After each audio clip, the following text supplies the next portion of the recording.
हरे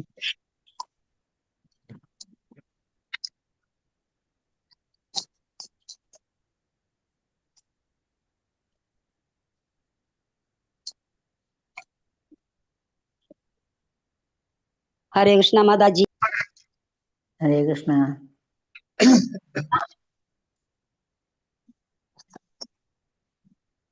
हरे कृष्णा।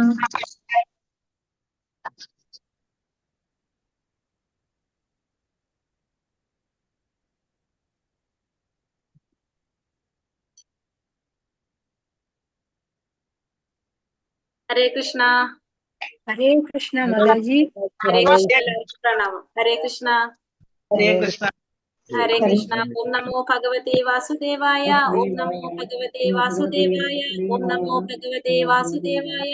ओम अज्ञानतिमिरान्धस्य ज्ञानाञ्जनाशलाकया चक्षुरुन्मीलितं येन तस्मै श्रीगुरवे नमः।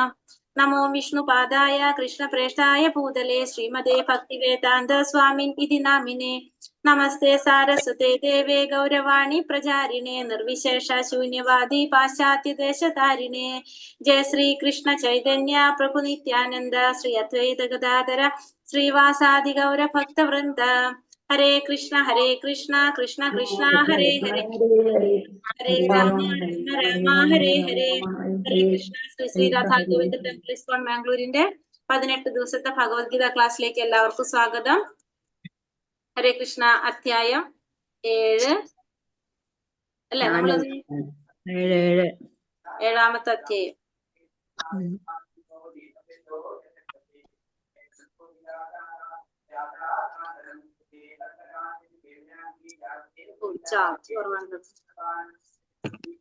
ഹരേ കൃഷ്ണ. അപ്പൊ അധ്യായം 7ന് മുന്നേ 6ാമത്തെ ഒന്ന് ഓടിച്ച് പറഞ്ഞിട്ട് നമുക്ക് 7ലേക്ക് കടക്കാം. 6ാമത്തെ അധ്യായം ധ്യാനയോഗം. എന്താണ് നമ്മൾ ഇന്നലെ കണ്ടത്? അതില് 6ാമത്തെ അധ്യായം അഷ്ടാംഗയോഗയുടെ 8 പടികള്.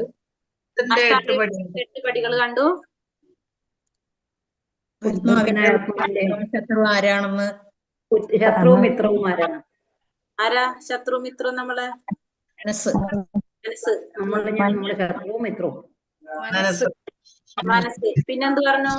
മനസ്സിനെ നിയന്ത്രിക്കാൻ ഭയങ്കര പാടാന്ന് പറഞ്ഞു അല്ലെ അർജുനൻ? എന്താ പറഞ്ഞ ഭഗവാൻ എന്താ പറഞ്ഞു കൊടുത്തത്?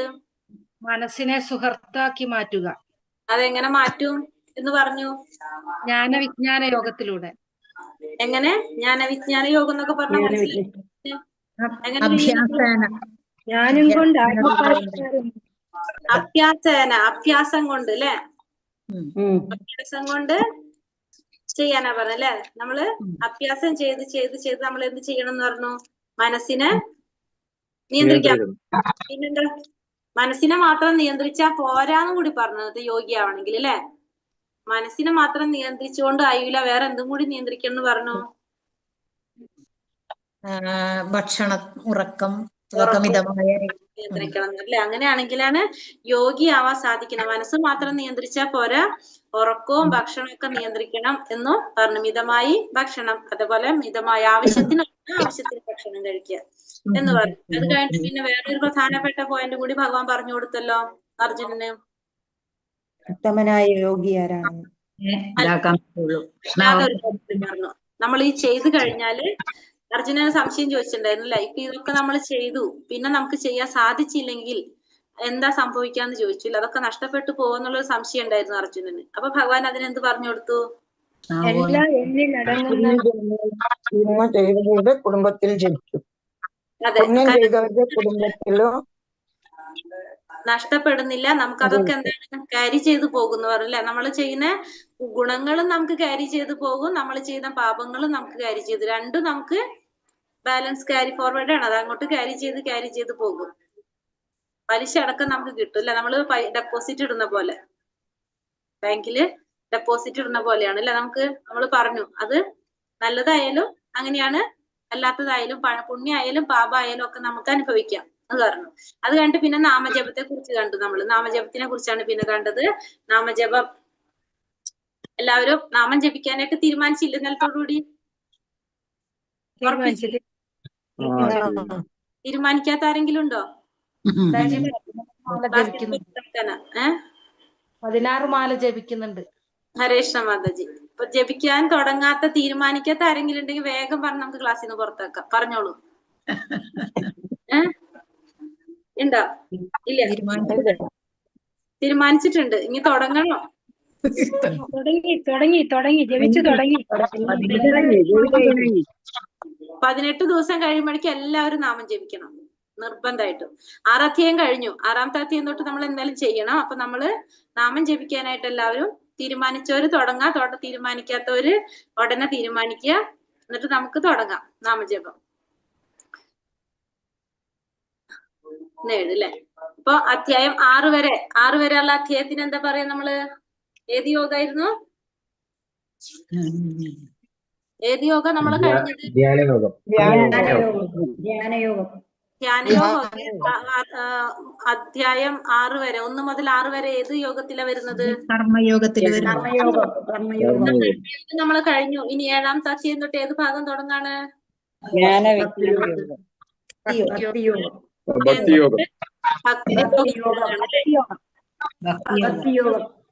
ഭക്തിയോഗം തുടങ്ങാണ്. 7 മുതല് ഭക്തിയോഗം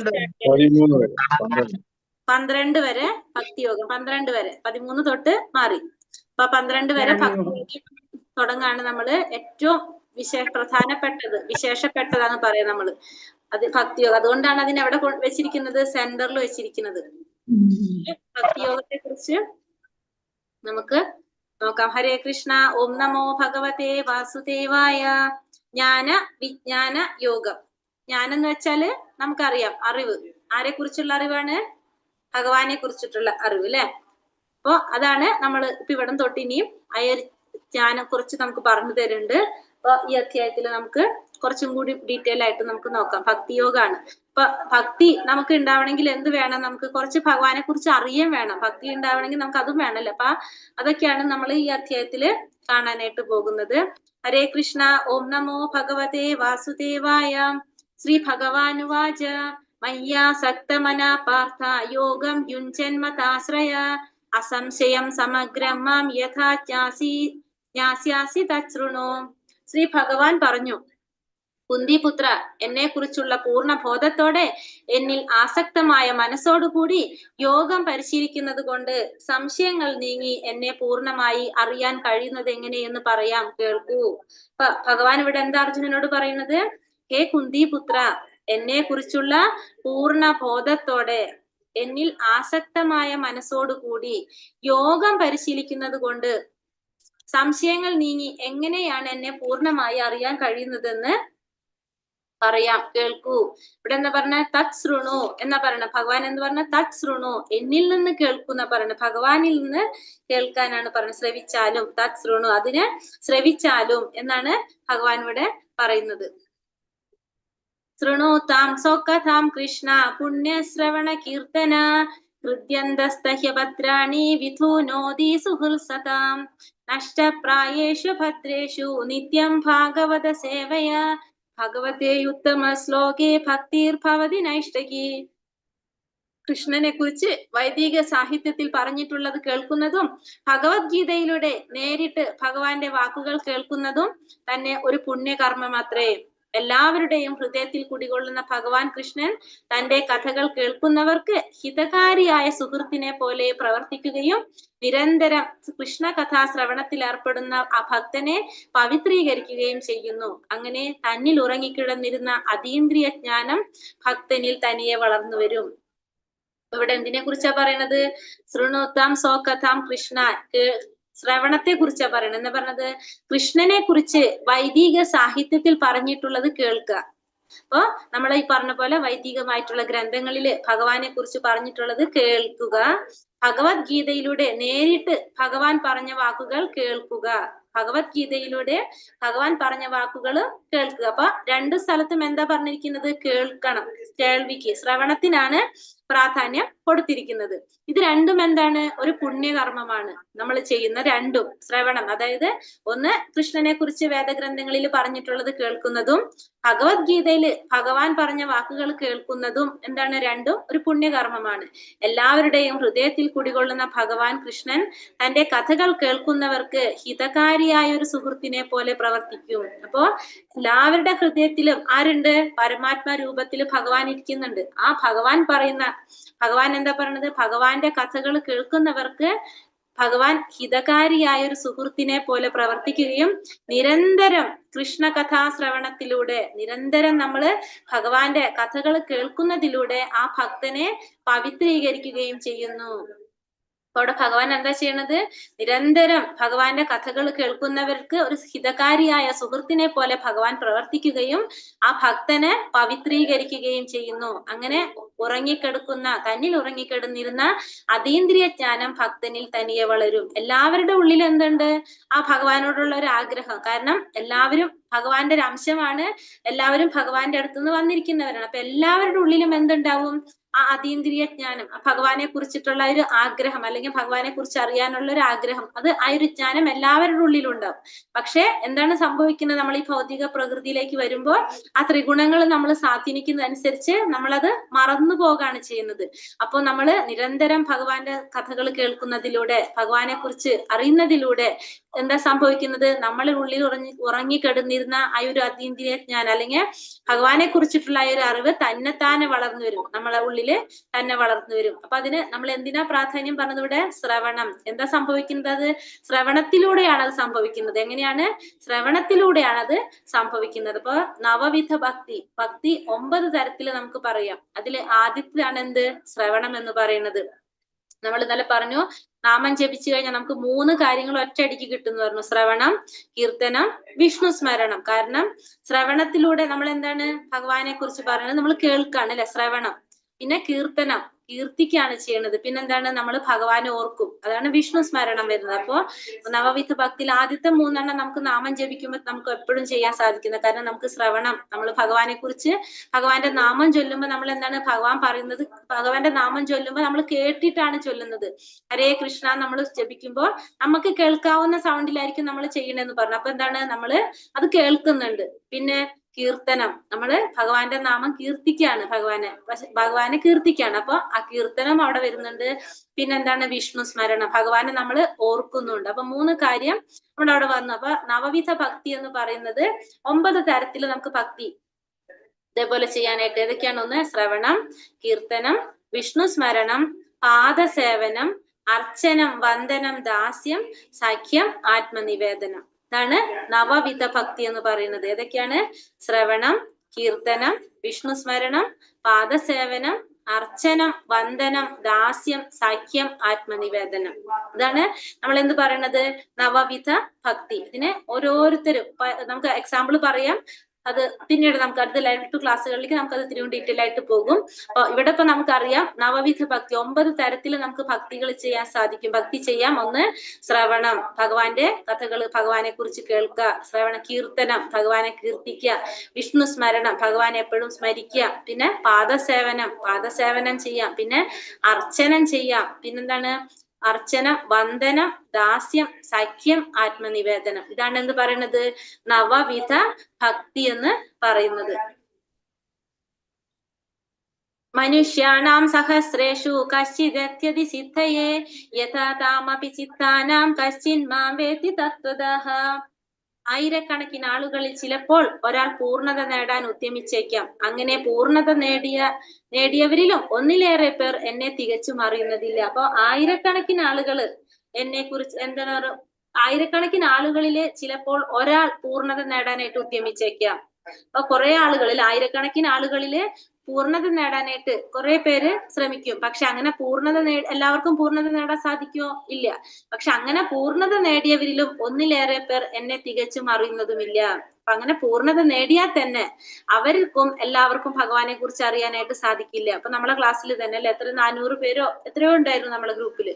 ഇപ്പൊ എത്ര പേരായിട്ട് മാറി? കാരണം എല്ലാവർക്കും അത് സാധിക്കണമെന്നില്ല എല്ലാവർക്കും.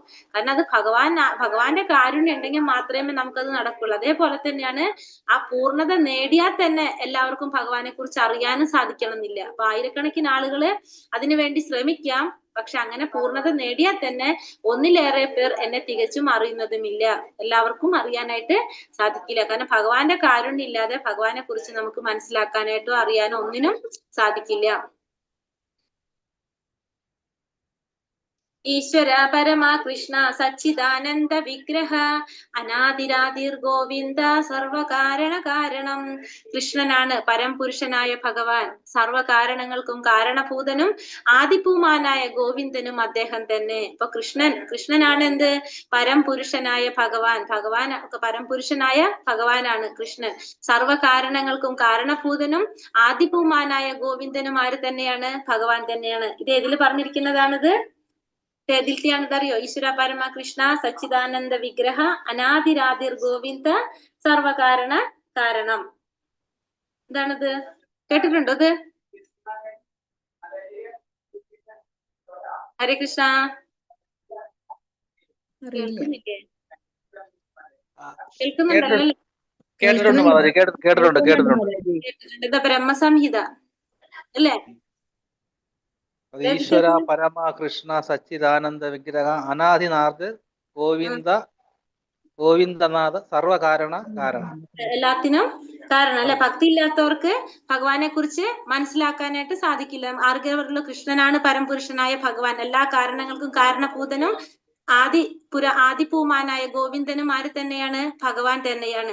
ഭക്തി ഇല്ലാത്തവർക്ക് അദ്ദേഹത്തെ മനസ്സിലാക്കാൻ വളരെ പ്രയാസമാണ്. ഭക്തിയുടെ സേവനത്തിന്റെ വഴി എത്രയും എളുപ്പമുള്ളതെന്ന് അവർ ഉദ്ഘോഷിക്കും. ഇത് അഭക്തന്മാർക്ക് പരിശീലിക്കാൻ കഴിയുകയില്ല.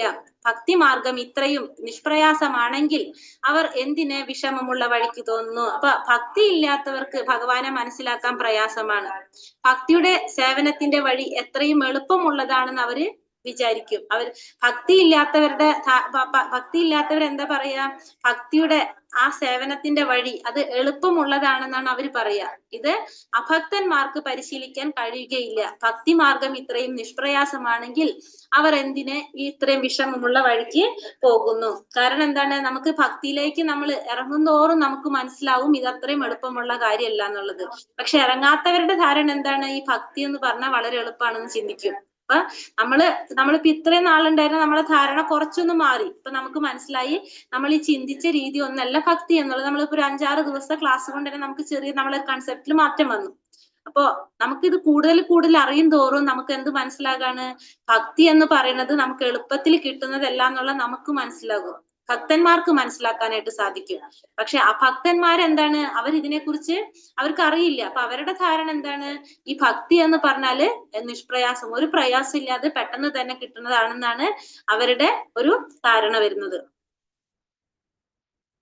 ഭൂമിരാപനലോ വായു ഖമ്മനോ ബുദ്ധിരേവച അഹങ്കാര ഇതീയമേ ഭിന്ന പ്രകൃതിരഷ്ടഥ. എന്റെ ഭിന്നമായ ഭൗതിക പ്രകൃതി ഭൂമി, ജലം, അഗ്നി, വായു, ആകാശം, മനസ്സ്, ബുദ്ധി, മിഥ്യാഹങ്കാരം എന്നിങ്ങനെ 8 അടങ്ങുന്നതാണ്. അപ്പോ ഭഗവാന്റെ ഭിന്നമായിട്ടുള്ള ഭൗതിക പ്രകൃതിയെ കുറിച്ച് പറയണം. ഈ ഭൗതിക പ്രകൃതിയിൽ എന്തെല്ലാം അടങ്ങിയിട്ടുണ്ട്? ഭൂമി, ജലം, അഗ്നി, വായു, ആകാശം, മനസ്സ്, ബുദ്ധി, മിഥ്യാഹങ്കാരം. ഈ 8 അടങ്ങിയതാണ് എന്ത്? ഈ ഭൗതിക പ്രകൃതി എന്ന് പറയുന്നത്. അപ്പൊ ഭൗതിക പ്രകൃതി എന്ന് പറയുന്നതിൽ എന്തൊക്കെയാണ് അടങ്ങിയിട്ടുള്ളത്? അത് ഭഗവാന്റെ ശക്തിയാണത്, അധമശക്തിയാണ്. അത് എന്റെ ഭിന്നമായി ഭൗതിക പ്രകൃതിയില് ഭൂമി, ജലം, അഗ്നി, വായു, ആകാശം, മനസ്സ്, ബുദ്ധി, മിഥ്യാഹങ്കാരം ഇങ്ങനെ 8 അടങ്ങിയതാണ് എന്ത്? ഭൗതിക പ്രകൃതി എന്ന് പറയുന്നത്. അപ്പോ ഈ ഭൗതിക പ്രകൃതി എന്ന് പറയുന്നത് ആരുടെ നിയന്ത്രണത്തിലുള്ള തന്നെയാണ്? ഭഗവാന്റെ നിയന്ത്രണത്തിലുള്ളതാണ്. ഭഗവാന്റെ ഇച്ഛയ്ക്ക് അനുസരിച്ചാണ് എന്തിന്റെ പ്രവർത്തനങ്ങൾ നടക്കുന്നത്? ഈ ഭൗതിക പ്രകൃതിയുടെ പ്രവർത്തനങ്ങൾ നടക്കുന്നത്. അപ്പൊ ആ ഭൗതിക പ്രകൃതിയെ നിയന്ത്രിക്കുന്നത് ഭഗവാന്റെ വിഷ്ണുമൂർത്തികളാണ്. ഈ ഭൗതിക പ്രകൃതിയെ നിയന്ത്രിക്കുന്നത്. അതായത് നമ്മൾ ഈ ഭൗതിക പ്രകൃതിയുടെ പ്രവർത്തനങ്ങൾ നടക്കുന്നത് ഭഗവാന്റെ തന്നെ രൂപവിസ്തരണങ്ങളായിട്ടുള്ള 3 വിഷ്ണുമൂർത്തികളാണ് ഈ ഭൗതിക പ്രപഞ്ചത്തിന്റെ പ്രവർത്തനങ്ങളെ നിയന്ത്രിക്കുന്നത്. അപ്പൊ അതില് ഈ ഫസ്റ്റ് നമ്മൾ ഈ പ്രപഞ്ചം സൃഷ്ടിക്കണം. ഫസ്റ്റ് ആ പ്രപഞ്ചത്തെ സൃഷ്ടിക്കുന്നത് ഭഗവാന്റെ വിഷ്ണുമൂർത്തി, ഭഗവാന്റെ അവതാരമായിട്ടുള്ള ഏതാണ്? കാരണോദകശായി വിഷ്ണു. വിഷ്ണുമൂർത്തികളാണ്. നമുക്ക് ആകെ അറിയുന്നത് ഒരു മഹാവിഷ്ണുവിനെ മാത്രമാണ്. പക്ഷെ ഈ ഭൗതിക പ്രപഞ്ചത്തിന്റെ പ്രവർത്തനം നടക്കുന്നത് ഭഗവാന്റെ രൂപവിസ്തരണമായിട്ടുള്ള, അതായത് ഭഗവാന്റെ പുരുഷാവതാരങ്ങളാണ് പറയുന്നത്. കാരണോദകശായി വിഷ്ണു, ഗർഭോദകശായി വിഷ്ണു, ക്ഷീരോദകശായി വിഷ്ണു. 3 വിഷ്ണുമൂർത്തികളാണ് ഭഗവാന്റെ പുരുഷാവതാരത്തിൽ വരുന്നത്. ഭഗവാന്റെ പുരുഷാവതാരങ്ങളാണിത്. ഫസ്റ്റത്തെ വിഷ്ണു ഏതാണ്? കാരണ ഉദകശായി വിഷ്ണു, കാരണോദകശായി വിഷ്ണു. രണ്ടാമത്തത് ഗർഭോദകശായി വിഷ്ണു. മൂന്നാമത്തത് ക്ഷീരോദകശായി വിഷ്ണു. ഇപ്പൊ ഫസ്റ്റത്തെ വിഷ്ണുമൂർത്തി നമ്മൾ പറഞ്ഞത് ഏതാണ്? കാരണോദകശായി വിഷ്ണു, അതായത് പ്രപഞ്ചത്തിന്റെ സൃഷ്ടിക്ക് കാരണമാകുന്നത്. ആ കാരണമാകുന്നതാണ് ആര്? കാരണോദകശായി വിഷ്ണു എന്ന് പറയുന്നത്. അപ്പോ ഈ പ്രപഞ്ചത്തെ സൃഷ്ടിക്കുന്നതാണ് ആര്? കാരണോദകശായി വിഷ്ണു എന്ന് പറയുന്നത് ഈ പ്രപഞ്ചത്തെ സൃഷ്ടിക്കുന്നതാണ്. അതിനുശേഷം ആ പ്രപഞ്ചത്തിന്റെ സൃഷ്ടി കഴിഞ്ഞിട്ട് പിന്നെ അടുത്ത വിഷ്ണുമൂർത്തി ഗർഭോദകശായി വിഷ്ണു, അടുത്ത മൂർത്തിയാണ് ഗർഭോദകശായി വിഷ്ണു. ആ പ്രപഞ്ചത്തിനെ സൃഷ്ടിച്ച്, ഒരു മിനിറ്റ്,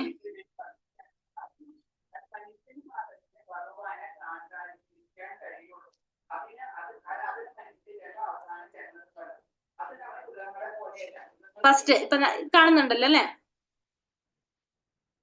കാണുന്നില്ലേ? ഇതിലിപ്പോ നമ്മൾ പറഞ്ഞു ഭഗവാന്റെ 3 വിഷ്ണുമൂർത്തി രൂപങ്ങളാണ് എന്ത് പറയുന്നത്? ഈ പ്രപഞ്ചത്തിന്റെ സൃഷ്ടി നടത്തുന്നെന്ന് പറഞ്ഞു. അപ്പൊ അതിൽ ഫസ്റ്റ് നമ്മൾ പറഞ്ഞത് ഏതാണ്? കാരണോദകശായി വിഷ്ണു എന്ന് പറഞ്ഞു അല്ലെ?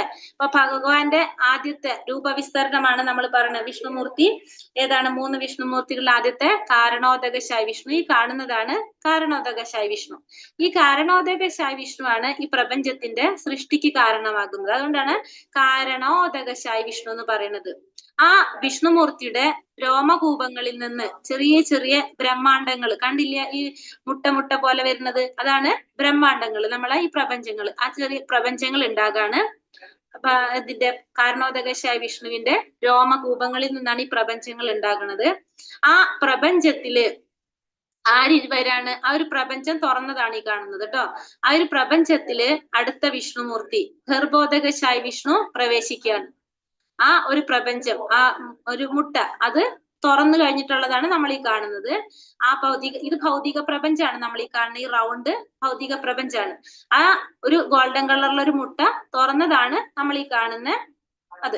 അപ്പൊ ഈ ഭൗതിക പ്രപഞ്ചത്തില് ആര് പ്രവേശിക്കുകയാണ്? ഈ രണ്ടാമത്തെ ഈ ഭൗതിക പ്രപഞ്ചത്തിന്റെ ഓരോ പ്രപഞ്ചത്തിനും വൈവിധ്യം നൽകിക്കൊണ്ട് അതിൽ ആര് പ്രവേശിക്കുകയാണ്? ഗർഭോദകശായി വിഷ്ണു പ്രവേശിക്കുകയാണ്. അപ്പൊ ഭഗവാന്റെ രണ്ടാമത്തെ രൂപവിസ്തരണം നമ്മൾ പറഞ്ഞത് ഗർഭോദകശായി വിഷ്ണു. ഫസ്റ്റത്തെ കാരണോദകശായി വിഷ്ണു പ്രപഞ്ചം സൃഷ്ടിക്കുന്നു. ആ പ്രപഞ്ചം സൃഷ്ടിച്ചതിന് ശേഷം ആ പ്രപഞ്ചത്തിന്റെ വൈവിധ്യം നൽകിക്കൊണ്ട് അതിലേക്ക് ഉൾപ്പുകുന്നതാണ് ആര്? ഗർഭോദകശായി വിഷ്ണു. ഈ വിഷ്ണു കഴിഞ്ഞാല് പിന്നെ അടുത്തത് നമ്മൾ പറഞ്ഞത് ക്ഷീരോദകശായി വിഷ്ണു. ക്ഷീരോദകശായി വിഷ്ണു എന്ന് പറയുന്നത് നമ്മൾ ഇത്രേ ദിവസം പറയണ്ടായിരുന്നു, പരമാത്മാ രൂപത്തില് നമ്മളുടെ ഉള്ളിലിരിക്കുന്നത് ആരാണ്? ക്ഷീരോദകശായി വിഷ്ണു. അതാണ് മൂന്നാമത്തെ വിഷ്ണുമൂർത്തി, ക്ഷീരോദകശായി വിഷ്ണുമൂർത്തി. അതാണ് മൂന്നാമത്തെ വിസ്തരണം പറയുന്നത്, ക്ഷീരോദകശായി വിഷ്ണു. അപ്പൊ ഇതാണ് 3 വിഷ്ണുമൂർത്തികളിൽ. ഇതിൽ നമ്മൾ നോക്കിയാൽ അറിയാം, ആദ്യത്തെ കാരണോദകശായി വിഷ്ണുവിന് എന്തില്ല? നാഭിയിൽ നിന്ന് താമരയില്ല. ശ്രദ്ധിച്ചോ? നാഭിയിൽ നിന്ന് താമര വരുന്നില്ല കാരണോദകശായി വിഷ്ണു. ആ വിഷ്ണുമൂർത്തി എന്താ ചെയ്യുന്നുള്ളൂ? ഈ പ്രപഞ്ചം സൃഷ്ടിക്കുന്ന മാത്രമേ ഉള്ളൂ. അതിനുശേഷം നമ്മൾ ഈ കാണുന്ന ഈ വിഷ്ണുമൂർത്തിയാണ് ഗർഭോദകശായി വിഷ്ണുവാണ് നമ്മൾ ഈ പറയുന്ന മഹാവിഷ്ണു. ആ മഹാവിഷ്ണുവിന്റെ നാഭിയിൽ നിന്നാണ് എന്ത് പോകുന്നത്? താമരത്തണ്ടിൽ ആര് വന്നിരിക്കുന്നത്? ബ്രഹ്മാവ് വന്നിരിക്കുന്നത്. കാണുന്നുണ്ടോ? അതാണ് ബ്രഹ്മാവ് വന്നിരിക്കുന്നത് താമരത്തണ്ടില്. പിന്നെ മൂന്നാമത്തെ വിഷ്ണുമൂർത്തിയാണ് നമ്മൾ പറഞ്ഞ ക്ഷീരോദകശായി വിഷ്ണു. നമ്മുടെയൊക്കെ എന്തില്? നമ്മളെ ഹൃദയത്തിലിരിക്കുന്ന വിഷ്ണുമൂർത്തി.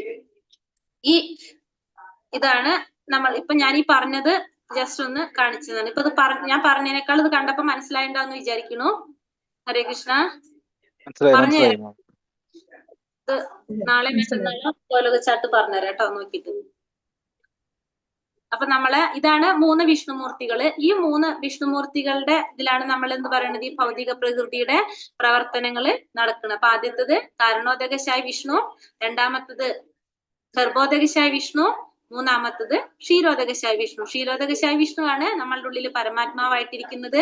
ഗർഭോദകശായി വിഷ്ണു ആണ് നമ്മൾ പറഞ്ഞ മഹാവിഷ്ണു. അതായത് അനന്തപത്മനാഭ ക്ഷേത്രത്തിലുള്ള വിഷ്ണുമൂർത്തി ഏതാണ്? ഗർഭോദകശായി വിഷ്ണു ആണ്. അപ്പൊ അങ്ങനെ ഇതാണ് ഭഗവാന്റെ പുരുഷാവതാരങ്ങളാണ് ഇത് മൂന്നും. ഭഗവാന്റെ 6 അവതാരങ്ങള് ഏതൊക്കെയാണ്? ഭഗവാന്റെ 6 അവതാരങ്ങള് ലീലാവതാരം, ശക്തിയാവേശാവതാരം, മന്വന്തരാവതാരം, പുരുഷാവതാരം, പിന്നെ ഏതാണ്? പുരുഷാവതാരം, ലീലാവതാരം, മന്വന്തരാവതാരം, ഗുണാവതാരം, ഒരെണ്ണം കൂടി ഉണ്ടല്ലോ.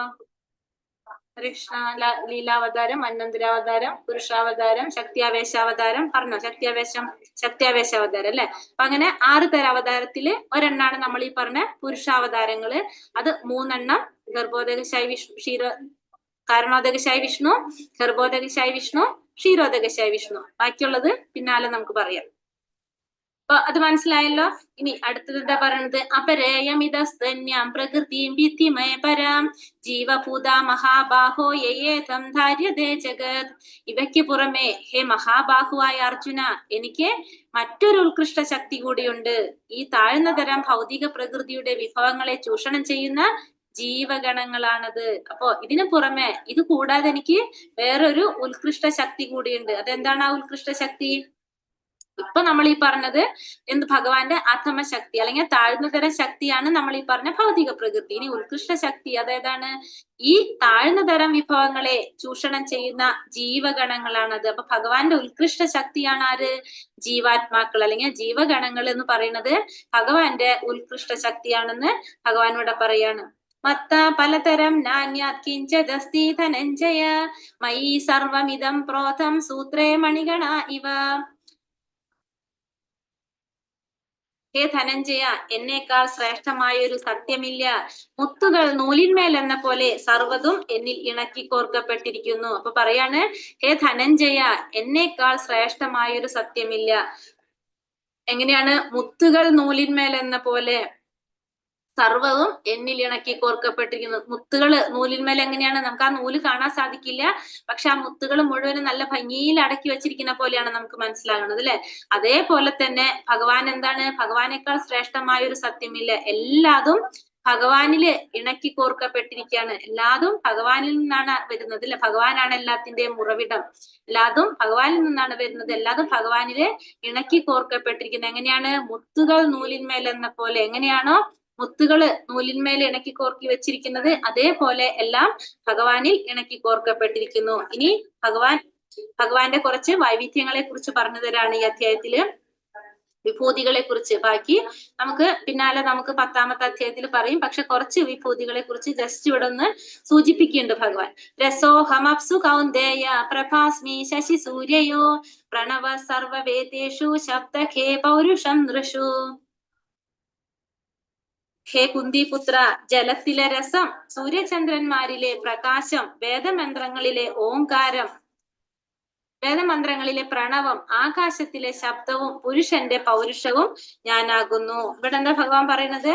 ഹേ കുന്തിപുത്ര, ജലത്തിലെ രസവും സൂര്യചന്ദ്രന്മാരിലെ പ്രകാശവും വേദമന്ത്രങ്ങളിലെ പ്രണവവും ആകാശത്തിലെ ശബ്ദവും പുരുഷന്റെ പൗരുഷവും ഞാനാകുന്നു എന്ന് പറയാണ്. അപ്പൊ ഭഗവാൻ പറയാണ്, ജലത്തിന്റെ ആ ടേസ്റ്റ്, ആ ക്രിയാത്മകത്വം, ആ വെള്ളത്തിന് വരുന്ന ഒരു രസം, നമ്മൾ ദാഹിച്ചിട്ട് വെള്ളം കുടിക്കുമ്പോൾ നമുക്ക് തോന്നുന്ന ഒരു ടേസ്റ്റ് ഉണ്ടല്ലോ, അത്. പിന്നെ സൂര്യചന്ദ്രന്മാരിലെ പ്രകാശം, ചന്ദ്രന്റെ പ്രകാശം, വേദമന്ത്രങ്ങളിലെ പ്രണവം, പിന്നെ ആകാശത്തിലെ ശബ്ദം, പുരുഷന്റെ പൗരുഷം, ഇതെല്ലാം ആരെ പ്രതിനിധീകരിക്കുന്നതാണ്?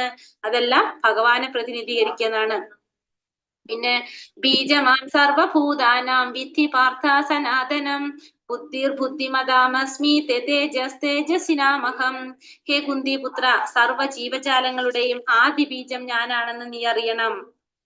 ബുദ്ധിമാന്മാരുടെ ബുദ്ധിയും ശക്തിയും തേജസ്സികളുടെ തേജസ്സും ഞാൻ തന്നെ. അപ്പോ എല്ലാ ജീവജാലങ്ങളുടെയും ആദി ബീജം പ്രദാനം ചെയ്തത് എന്താണ്? ആദി ബീജം ഞാനാണ്. എല്ലാവരുടെയും ആദി ബീജം ഞാനാണെന്ന് നീ അറിയണം. മാത്രമല്ല ബുദ്ധിമാന്മാരുടെ ബുദ്ധിശക്തി, തേജസ്സികളുടെ തേജസ് എല്ലാം ആര് തന്നെയാണ്? ഭഗവാൻ തന്നെയാണ്. ഇപ്പൊ സർവ്വ ജീവജാലങ്ങളുടെയും ആദി ബീജം ഞാനാണ്. അതേപോലെ തന്നെ ബുദ്ധിമാന്മാരുടെ ബുദ്ധിശക്തി, തേജസ്സികളുടെ തേജസ്, ഇതൊക്കെ ആരെ പ്രതിനിധീകരിക്കുന്നതാണ്? ഭഗവാനെ പ്രതിനിധീകരിക്കുന്നതാണ്.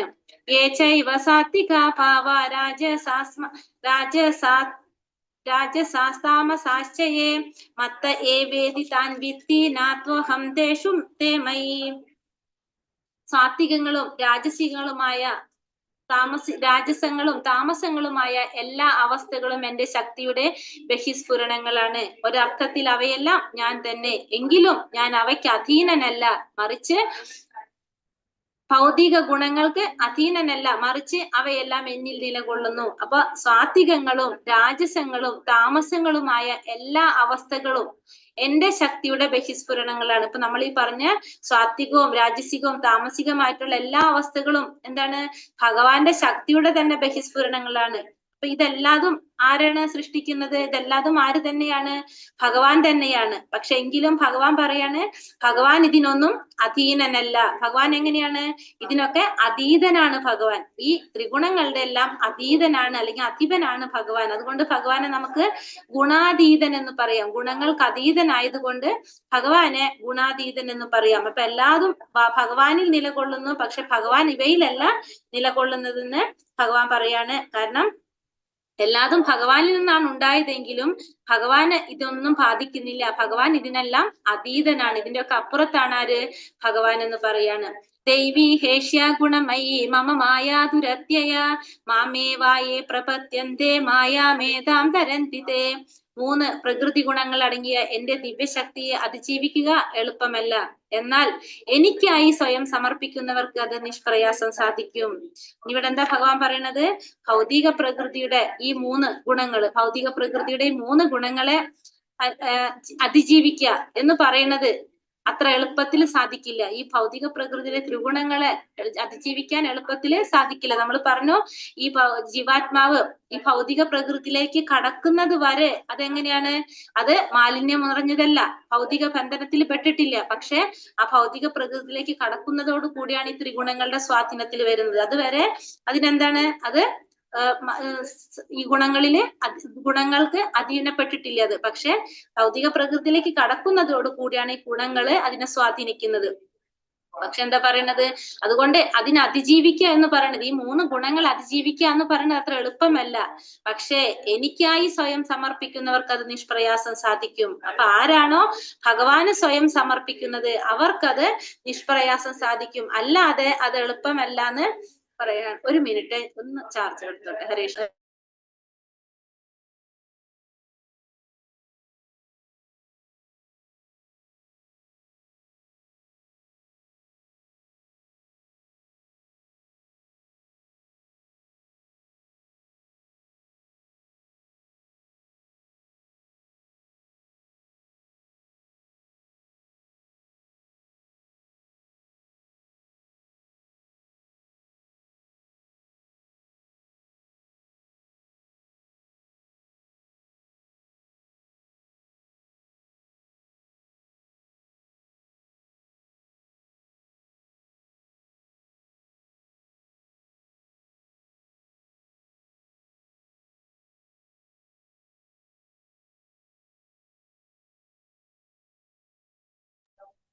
ഹരേ കൃഷ്ണ. സോറി. അപ്പൊ എന്താ പറഞ്ഞ, 3 പ്രകൃതി ഗുണങ്ങൾ അടങ്ങിയ എന്റെ ദിവ്യശക്തി അതിജീവിക്കുക എളുപ്പമല്ല. എനിക്കായി സ്വയം സമർപ്പിക്കുന്നവർക്ക് അത് നിഷ്പ്രയാസം സാധിക്കും. അപ്പൊ ആരാണോ ഭഗവാനെ സ്വയം സമർപ്പിച്ചിട്ടുള്ളത് അവർക്കത് നിഷ്പ്രയാസം സാധിക്കും. അല്ലാത്തവർക്ക് ഇതിനെ അതിജീവിക്കുക എന്ന് പറയുന്നത് അത്ര എളുപ്പത്തിൽ സാധിക്കുന്ന കാര്യമല്ല എന്ന് ഭഗവാനോട് പറയാണ്.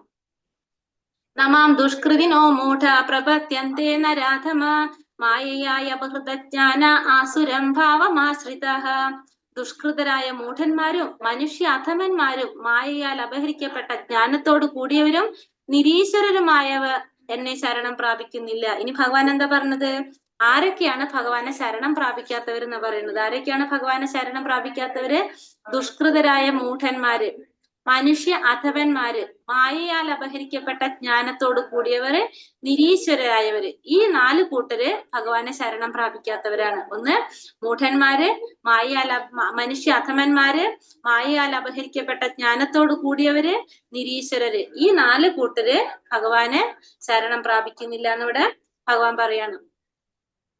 മൂഢന്മാരെന്ന് പറയുമ്പോ എന്താണ് പറഞ്ഞ? ഭാരം ചുമക്കുന്ന മൃഗങ്ങളെ പോലെ, പ്രയത്നത്തിന്റെ ഫലം മുഴുവൻ സ്വയം അനുഭവിക്കണം എന്ന് വിചാരിക്കുന്നവര്, നമുക്ക് കിട്ടുന്ന, നമ്മൾ ചെയ്യുന്നതിന്റെ ഫലം മുഴുവൻ നമുക്ക് തന്നെ അനുഭവിക്കണം എന്ന് ചിന്തിക്കുന്ന ഭാരം ചുമക്കുന്ന മൃഗങ്ങളെ പോലുള്ളവരാണ് മൂഢന്മാര്. അവര് ഭഗവാന് വേണ്ടി ഒന്നും സമർപ്പിക്കാൻ തയ്യാറുള്ളവരല്ല. അതിന് ഉദാഹരണം നമുക്ക് പറയാം കഴുതയെ പോലെ ചെയ്യുന്നത്. അതാണ് ഫസ്റ്റ് പറയണ മൂഢന്മാര്. രണ്ടാമത്തത് നരാധമന്മാര്. നരന്മാരിലെ അധമന്മാരായിട്ടുള്ളവര്. നരൻ എന്നാൽ മനുഷ്യൻ. അപ്പൊ മനുഷ്യൻ, അധമൻ എന്നാൽ ഏറ്റവും താണവൻ, മനുഷ്യരില് ഏറ്റവും താണതിൽ പോണത്. ഭഗവത്ഗീത ശ്രവണം കൊണ്ട് നരാധമന്മാർക്ക് പോലും മുക്തി നേടാനായിട്ട് സാധിക്കും. പക്ഷെ നിർഭാഗ്യവശാൽ ഇത് കേൾക്കാൻ പോലും അവർ വിസമ്മതിക്കുന്നു. അപ്പൊ നമ്മൾ ഭഗവത്ഗീതയുടെ ശ്രവണം കൊണ്ട് നരാധമന്മാർക്ക് പോലും മുക്തി നേടാനായിട്ട് സാധിക്കും. പക്ഷെ എന്താ പ്രോബ്ലം? അവരത് കേൾക്കാൻ പോലും വിസമ്മതിക്കുന്നു. അവർക്കത് കേൾക്കാനുള്ളൊരു താല്പര്യം പോലും ഉണ്ടാകുന്നില്ല. അപ്പൊ രണ്ടാമത്തെ കൂട്ടരാണ് നരാധമന്മാര്. പക്ഷെ അവർക്കൊരു ചാൻസ് ഉണ്ട്. എങ്ങനെ? അവര് ഭഗവാന്റെ കഥകൾ കേൾക്കുക, ശ്രവണം. നമ്മൾ പറഞ്ഞല്ലേ നവവിധ ഭക്തിയിലെ ആദ്യത്തെ സ്റ്റെപ്പ് ശ്രവണം. ആ ശ്രവണത്തിലൂടെ അവർക്ക് എന്ത് ചെയ്യാൻ സാധിക്കും? ഉയരാനായിട്ട് സാധിക്കും. പക്ഷെ അതിനവര് തയ്യാറാകുന്നില്ല. മൂന്നാമത്തെ കൂട്ടരാണ് ദുഷ്കൃതികൾ. ദുഷ്കൃതികൾ എന്ന് പറഞ്ഞാൽ മായയാൽ അപഹരിക്കപ്പെട്ട ജ്ഞാനത്തോട് കൂടിയവരെയാണ് നമ്മൾ എന്ത് പറയുന്നത്? ദുഷ്കൃതികൾ എന്ന് പറയുന്നത്. അതായത് അവർക്ക് എന്തുണ്ട്? ആ ജ്ഞാനം, എങ്ങനത്തെ ജ്ഞാനം ഉണ്ട്? അവര് മായയാൽ അപഹരിക്കപ്പെട്ട ജ്ഞാനം നേടിയവരാണ് അവര്. ആ മായികമായ ഭൗതിക ശക്തിയാൽ അവരുടെ ആർജിത ജ്ഞാനമെല്ലാം നഷ്ടപ്പെട്ടിരിക്കുന്നു. മായാശക്തി അവരെ വഴി തെറ്റിക്കുകയാൽ അവർ ഭഗവാനെ അനുസരിക്കാതിരിക്കുകയും ചെയ്യുന്നു. അതായത് ഇതിൽ ആരൊക്കെ വരാം? തത്വചിന്തകന്മാര്, പിന്നെ അതുപോലെ തന്നെ കവികള്, സാഹിത്യകാരന്മാര്, ശാസ്ത്രജ്ഞന്മാര്, ഇവരൊക്കെ എങ്ങനെയാണ് പറയുന്നത്? ഇവർക്കൊരു ജ്ഞാനം, ആ ജ്ഞാനമുണ്ട്. അവരെങ്ങനെയാണ്? മായയാൽ അപഹരിക്കപ്പെട്ട ജ്ഞാനമാണ് അവരിലുള്ളത്. കാരണം അവരുടെ ധാരണ എന്താണ്? ഇപ്പൊ ശാസ്ത്രജ്ഞന്മാര് അല്ലെങ്കിൽ നമ്മൾ പറഞ്ഞ തത്വചിന്തകന്മാര്, കവികള്, സാഹിത്യകാരന്മാര്, അവരൊക്കെ എന്തിൽ വരുന്നതാണ്? ഈ പറഞ്ഞ ദുഷ്കൃതികളില് അല്ലെങ്കിൽ മായയാൽ അപഹരിക്കപ്പെട്ട ജ്ഞാനത്തോട് കൂടിയവർ എന്ന് പറയാം.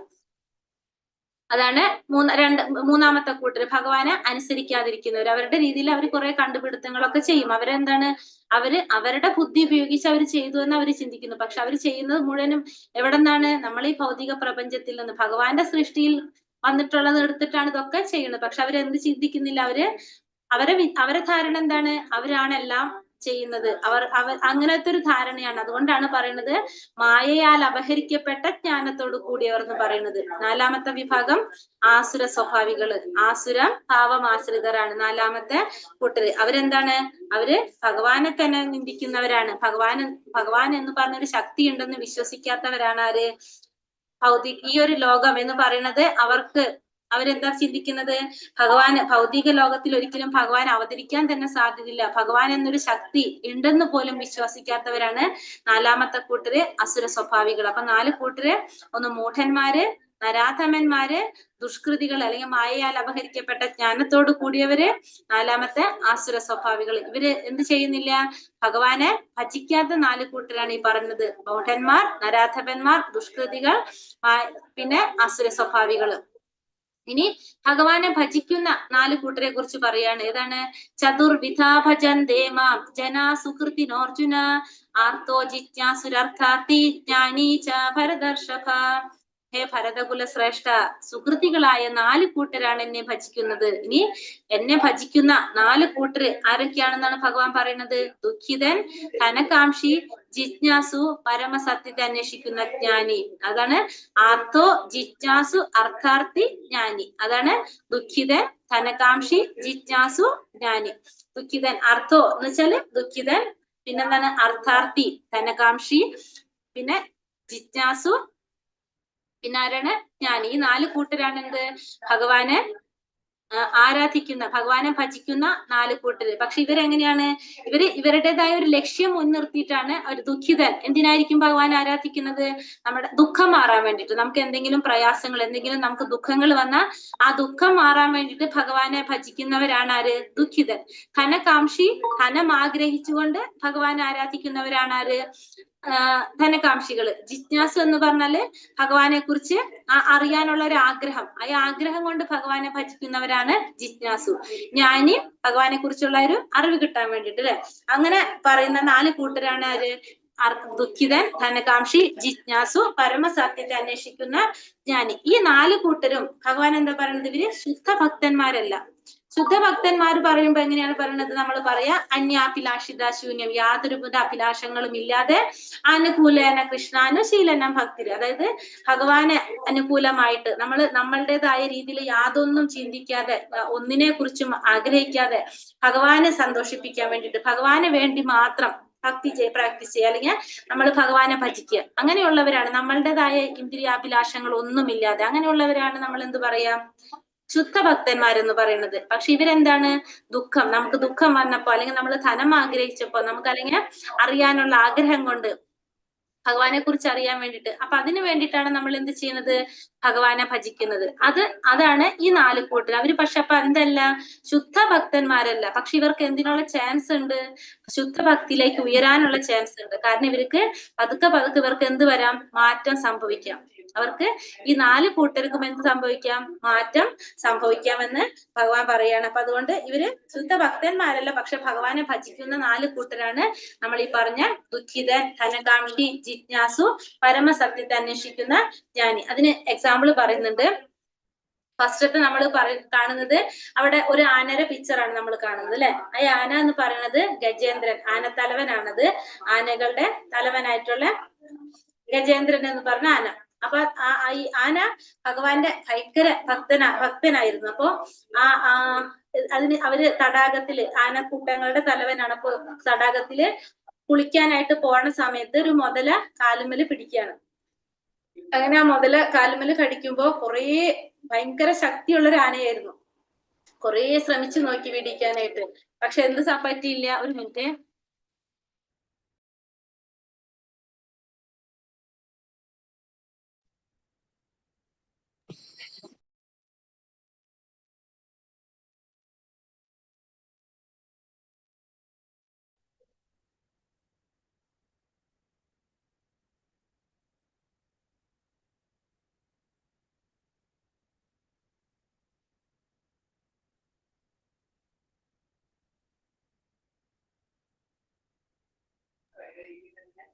ഹരേ കൃഷ്ണ.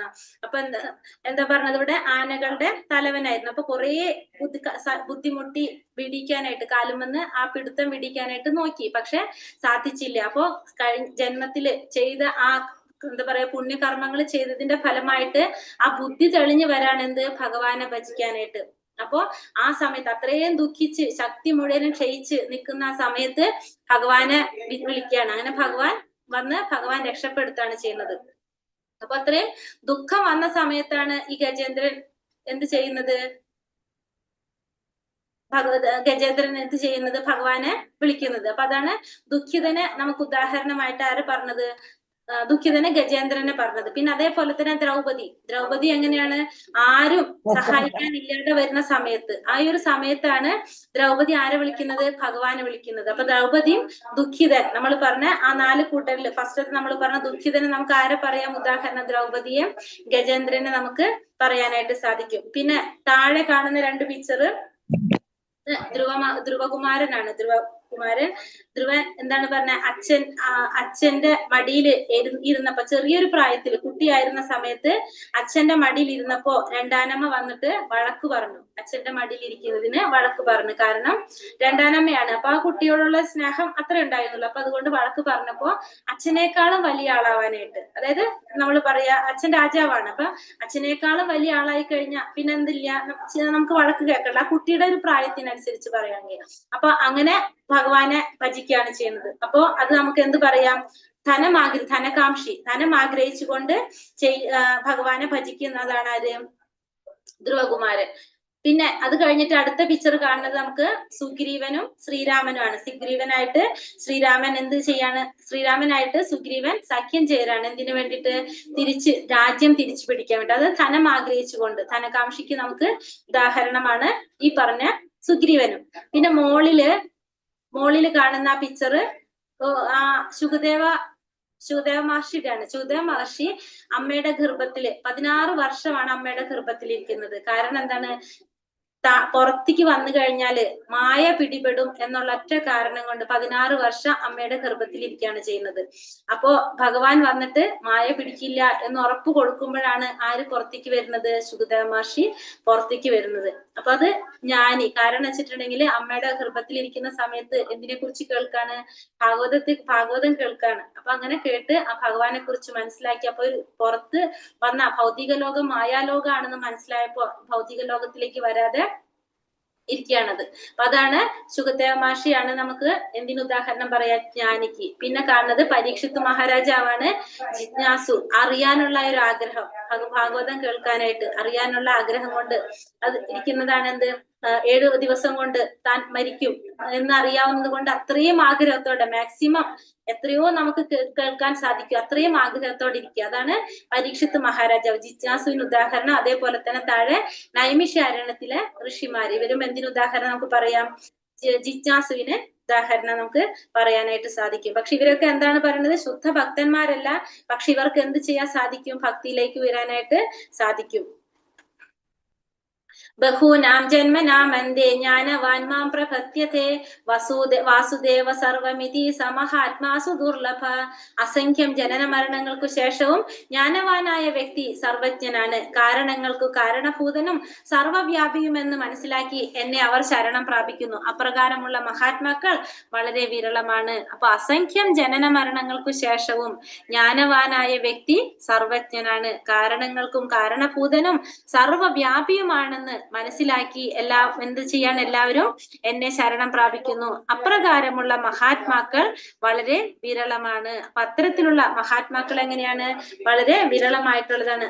അസംഖ്യം ജനന മരണങ്ങൾക്ക് ശേഷം ആ ജ്ഞാനവാനായിട്ടുള്ള വ്യക്തി എങ്ങനെയായിരിക്കും എന്ന് പറഞ്ഞാൽ സർവജ്ഞനാണ്. കാരണം ആ ജ്ഞാനം നേടിക്കഴിഞ്ഞ വ്യക്തിക്ക് എന്തറിയാൻ സാധിക്കും, ഭഗവാനെ കുറിച്ച് അറിയാനായിട്ട് സാധിക്കും. കാരണങ്ങൾക്കും കാരണഭൂതനാണ് ഭഗവാൻ, സർവകാരണകാരണം. നമ്മൾ പറഞ്ഞില്ല, ഈശ്വര പരമകൃഷ്ണ സച്ചിദാനന്ദ വിഗ്രഹ അനാദിരാതിർ ഗോവിന്ദ സർവകാരണ കാരണം, എല്ലാത്തിനും കാരണം, കാരണങ്ങൾക്കും കാരണഭൂതനാണ് ആര്, ഭഗവാൻ. അപ്പൊ അതുകൊണ്ട് ആ സർവവ്യാപിയാണ് ഭഗവാൻ എന്ന് മനസ്സിലാക്കിയ വ്യക്തി ഭഗവാനെ ശരണം പ്രാപിക്കും. പക്ഷെ അത്തരത്തിലുള്ള മഹാത്മാക്കൾ എങ്ങനെയാണ്, വളരെ വിരളമായിരിക്കും. ഭഗവാനെ കുറിച്ച് മനസ്സിലാക്കിയിട്ടുള്ള അത്തരത്തിലുള്ള മഹാത്മാക്കള് വളരെ വിരളമായിരിക്കുമെന്ന് ഭഗവാനോട് പറയാണ്. കാമസ്തൈസ്തൈ ഹൃദജ്ഞാനാം പ്രപതന്ത്യായന്യ ദേവതാഃ തം തം നിയമമാസ്ഥായ പ്രകൃത്യാ നിയതാ സ്വയാ. ഭൗതിക അഭിലാഷങ്ങളാൽ അപഹരിക്കപ്പെട്ട ജ്ഞാനത്തോടു കൂടിയവർ ദേവന്മാരെ ശരണം പ്രാപിക്കുന്നു. പ്രത്യേക നിയമങ്ങളും നിബന്ധനകളും അനുസരിച്ച് അവർ സ്വപ്രകൃതിയാൽ ദേവന്മാരെ ആരാധിക്കുന്നു. അപ്പൊ ഭൗതികമായിട്ടുള്ള അഭിലാഷങ്ങളാൽ അപഹരിക്കപ്പെട്ടവര്, ഭൗതികമായിട്ടുള്ള ആഗ്രഹങ്ങൾക്ക് വേണ്ടിയിട്ട് ഉള്ളവരെന്താ, ആരെയാണ് ശരണം പ്രാപിക്കുന്നത്, ദേവന്മാരെയാണ് ശരണം പ്രാപിക്കുക. അതായത് ഭൗതികമായ ആഗ്രഹങ്ങൾ എന്ന് വെച്ചാൽ എന്താണ്, നമ്മുടെ ഇന്ദ്രിയങ്ങളെ സന്തോഷിപ്പിക്കേണ്ടത് അല്ലെ, നമ്മുടെ ഇന്ദ്രിയങ്ങളെ സന്തോഷിപ്പിക്കാൻ വേണ്ടിയിട്ടുള്ള കാര്യങ്ങൾക്ക് വേണ്ടിയിട്ട് നമ്മൾ ആരാധിക്കും, ആരെ ശരണം പ്രാപിക്കും, ദേവന്മാരെ ശരണം പ്രാപിക്കും. അതിന് പ്രത്യേക നിയമങ്ങളും നിബന്ധനകളും ഒക്കെ വെച്ച് നമ്മൾ എന്ത് ചെയ്യും, നമ്മുടേതായ രീതിയിൽ ദേവന്മാരെ ആരാധിക്കാനായിട്ട് ശ്രമിക്കും. നമ്മൾ പല രീതിയിൽ നമുക്കിപ്പോ എന്താ പറയാ, വിദ്യക്ക് വേണ്ടിയിട്ട് നമ്മൾ എന്ത് ചെയ്യും, സരസ്വതി ദേവിനെ ആരാധിക്കും അല്ലെ. പിന്നെ അല്ലാന്ന് വെച്ചിട്ടുണ്ടെങ്കിൽ നമ്മള് വേറെ എന്ത് പറയും, നമ്മള് അങ്ങനെ ഓരോന്നിനും വിഘ്നങ്ങൾ മാറ്റാൻ വേണ്ടിയിട്ട് ഗണപതിനെ ആരാധിക്കുക. അങ്ങനെ നമ്മൾ എന്ത് ചെയ്യാം, നമ്മുടെ അതായിട്ടുള്ള കുറെ ആഗ്രഹങ്ങൾക്ക്, അങ്ങനെ നമ്മൾ കുറെ നമ്മളുടെ ഭൗതികമായ അഭിലാഷങ്ങൾക്ക് വേണ്ടിയിട്ട് നമ്മൾ ദേവന്മാരെ ആരാധിക്കുക. അതിനു വേണ്ടിയിട്ട് പ്രത്യേക നിയമങ്ങളും നിബന്ധനകളും അനുസരിച്ച് നമ്മൾ സ്വപ്രകൃതിയാൽ ദേവന്മാരെ ആരാധിക്കുന്നു, ഭൗതികമായ ആഗ്രഹങ്ങൾക്ക് വേണ്ടിയിട്ട്. അതിന്റെ ഇടയിൽ ഒരു ശ്ലോകം ഉണ്ട്, അതുകൂടി പറയാ. 2 ശ്ലോകം അത് പറഞ്ഞിട്ട് ഇത് പറയാം, അതല്ലെങ്കിൽ നമുക്ക് ആകെ കൺഫ്യൂഷൻ ആവും. അത് ഇതിൽ വന്നിട്ടില്ല.